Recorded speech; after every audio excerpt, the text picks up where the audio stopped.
Baruch Hashem, and welcome to the Captain's Ready Room.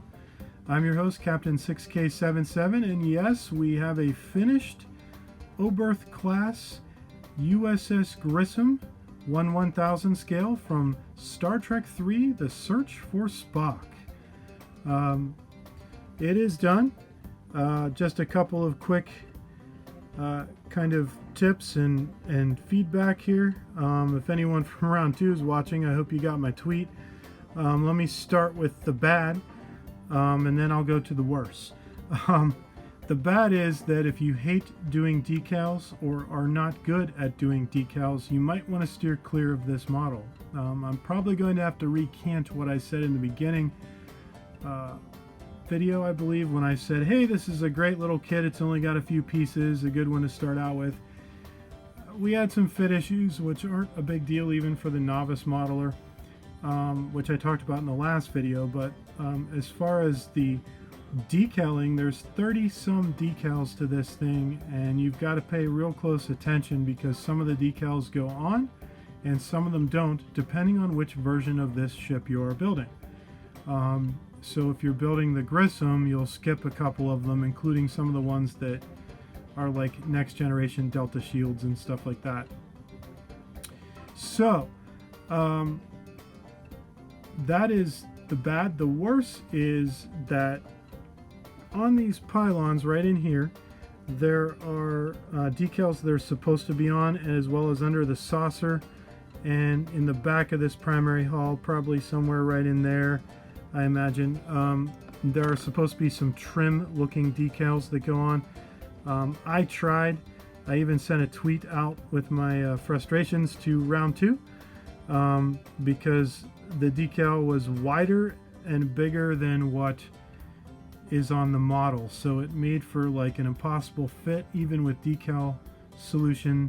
And playing around for a few minutes, I started to tear the decals pretty seriously. So if I were to make this model kit again, I would probably go in there with cutting up those little decals and just literally making tiny little ones and just putting them on a small segment at a time, which would be even more tedious work than what you do as it is with these things.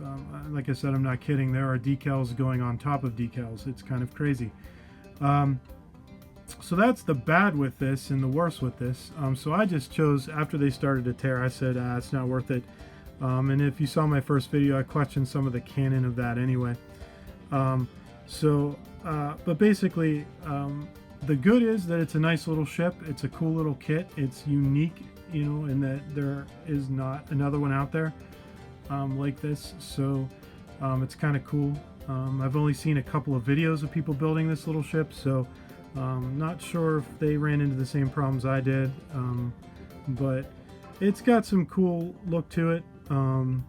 I sprayed some dull coat. You might see a little bit of shine left to it as the dull coat finishes. It's drying, but it is dull coat down because there's so many decals that it actually has like a weird shininess to it that kind of took away from making it look a little bit more real. So with that, I will tell you that the next on this kit is, if you can see in the back here on the box art, in the back we have the bird of prey. I don't know that I'm going to build that right now because there's a lot of small parts to that too, and I'm kind of a little bit burned out from doing all of the decals and the small part work on this little guy that I think I might take a break and go to a larger kit on our next episode, and then I come back and maybe build the bird of prey at some point in the future. Anyway, with that said, please feel free to follow us on Twitter. It's at Captain6K77. That's at Captain6K77 on Twitter. As always, we've got modeling stuff happening on there. I do some in-between episode updates. And if you have any prayer requests, please don't hesitate. I won't do it on the air, but I will definitely pray for anything that you might have that you need prayer for. Just send it in to the Twitter account. So, all right, thank you very much. And I hope everyone has a blessed day. And we'll see you in the next episode with our next build.